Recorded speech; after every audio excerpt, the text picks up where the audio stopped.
Yo guys, it's CFB, welcome back to a brand new video. Hope you're all doing well. Welcome back to a brand new video where we've actually got a big topic to discuss. Involving three managers technically.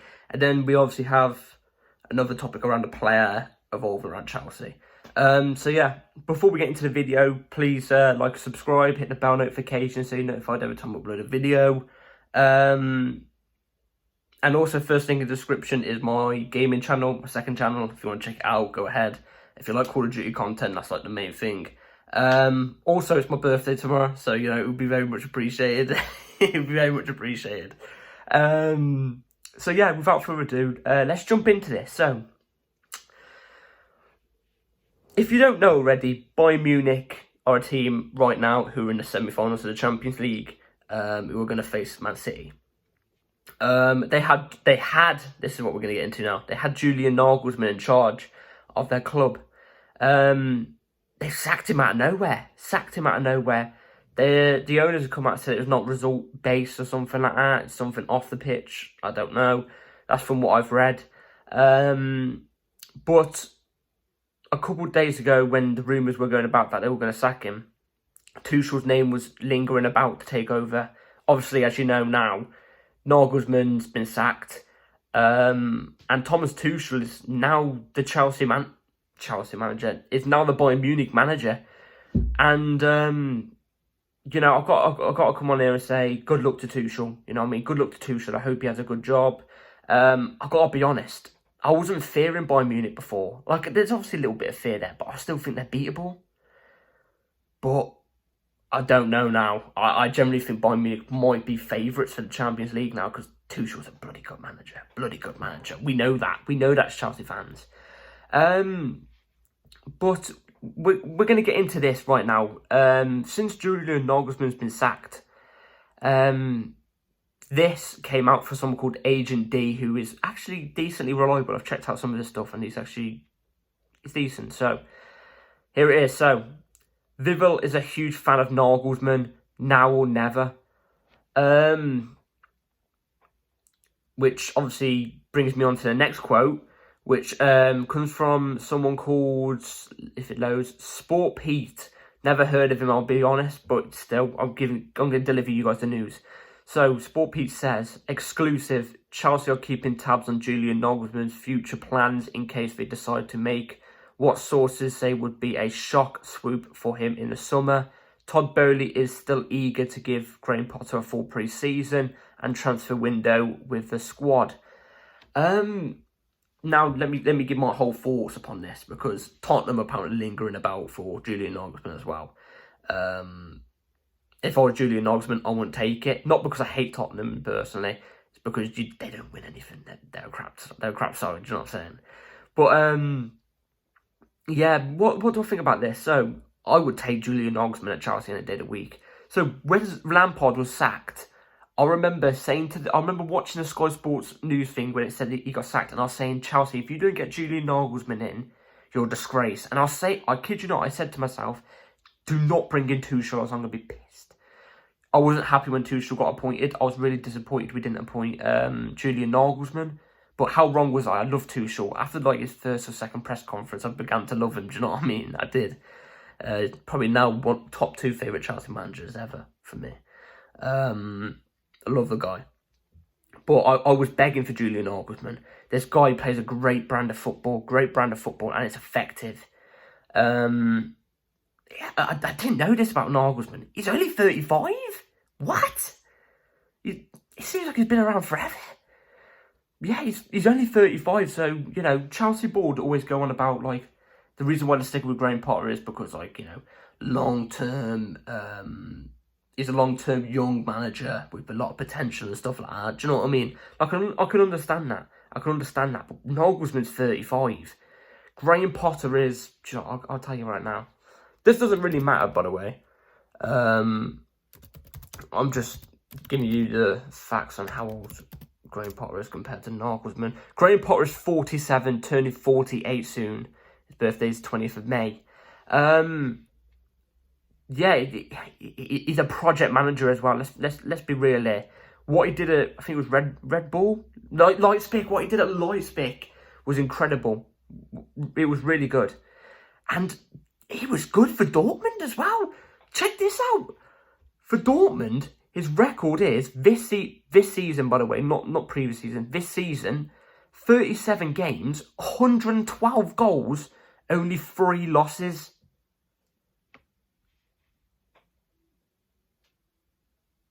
And he got sacked because of that. What? That's mental. That's mental. Yeah, crazy. He has got a good record for Bayern Munich. He's won them the league. I think he won them the league last year. And he's only 1 point off top as well. And he's in the quarterfinals of the Champions League. It's brazy. But, you know, Nagelsmann, if you don't know already as well, his idol is John Terry. It's actually John Terry. I'm not even kidding. It's John Terry. In my opinion, it would be a no-brainer to go and get Julian Nagelsmann. Let's be honest here. Younger than Potter. Probably has the same experience domestically as a manager in general. Do you know what I mean? Maybe Potter has a little bit more experience, but you can argue Nagelsmann's probably got less experience as a manager than Potter, but is a better manager than Potter.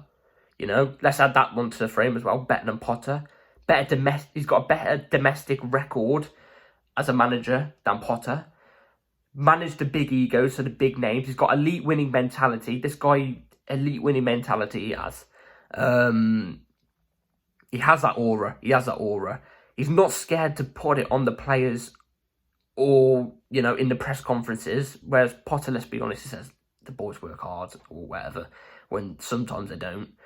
It doesn't seem like Potter, you know, grills into the players that much. I'm not saying he has to, but I'm just saying at times you have to be a top manager to get the respect of players. Nagelsmann will. You know, in Europe he has far more experience. Let's not even get to that. And he's got a CV. He's got a record. You know, with two. You know, you got RB Leipzig are a big club. And Bayern Munich are a massive club, one of the biggest clubs in the world. Do you know what I mean? Top 5 without question. He's got that on his CV. He's got trophies on his CV. In my opinion, it'd be a no-brainer. You know, if Potter keeps having a mare, I think we literally should target this guy. You know, and if he doesn't want to move jobs until, you know, the end of the season, then get him signed on a pre-contract, get Potter out in the summer and bring him in when he's ready. Do you know what I mean? Just sign him on a pre-contract. Because it's a no-brainer. If you want a project, this guy is that guy. Do you know what I mean? Managers aren't proper out-and-out managers until they're like 46, 45, do you know what I mean? This guy's 10 years away from that, do you know what I mean? He's already got CVs. It's mental. And he'd get this team cooking. Really, really well. And he knows Nkunku as well. So, yeah, it's a no-brainer for me. Absolute no-brainer. So yeah, let me know in the comments below what your thoughts is on that, by the way, about Nagelsmann and, you know, with Chelsea especially. So, next bit of news. So, I haven't really heard much about midfielders. But we need a DM, and we all know this, we need a DM. I gave you the lowdown on Rice in the last video, I think I did.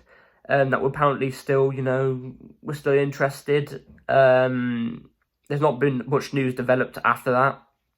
But there's another man that I've given in like the recent couple of videos a look in, and there's more news on Romeo Lavia. So I'm going to give you that right now from Fabrizio Romano. So Fabrizio Romano says Romeo Lavia is highly rated by Chelsea, and they are still interested for the summer. Now, to be fair, it looks like Southampton are going to go down, going to get relegated. So if Southampton don't get relegated, I think Lavia will be like 40-50 million, you know, around that price range. It'll be, no, in fact, I think he'll be in between 45 and 60 million, I think he's that good. But I reckon if they get relegated, I think you're looking at about 30-40 million for him. And I think that price for a player like him, who I think he's only 18 or 19, with the mad potential he's got and Prem experience, I think it's a no-brainer we go for him. I really think, I think this is a no-brainer. He's the type of DM that we need in this team, who, next to an Enzo Fernandez, covering Enzo Fernandez as he pushes up, I think it would be brilliant. I think it would be brilliant business if we could snap this guy up. I think it would be brilliant. But we really, really need a DM, and I'm torn, really, actually. After I've seen what Lavia's done this season, you know, I'm torn on who I want between Lavia and Rice. I'm slightly leaning towards Lavia, I'll be honest. I'll be completely honest, and that's not because we're not front runners for Rice anymore. I promise you, that's not the reason. I still take Rice any day without question of a doubt. I think Rice's potential is way, way, way, way higher than Lavia's, but that doesn't mean in the future Lavia's not going to be a better player than Rice, you know what I mean? Hudson-Odoi had a way, way, way bigger potential than Mason Mount, and look what's happened. Mount is the better player than Hudson-Odoi now. Injuries ruined him. Could happen to Rice, and Lavia could end up becoming better, do you know what I mean? But I just think, you know, you're going to be looking 70, 80, 90 million for Rice in the summer, when you can get Lavia, who, at the moment, I say, like I said, they're on par, but you could probably argue Lavia is just a little bit below Rice's level at the moment.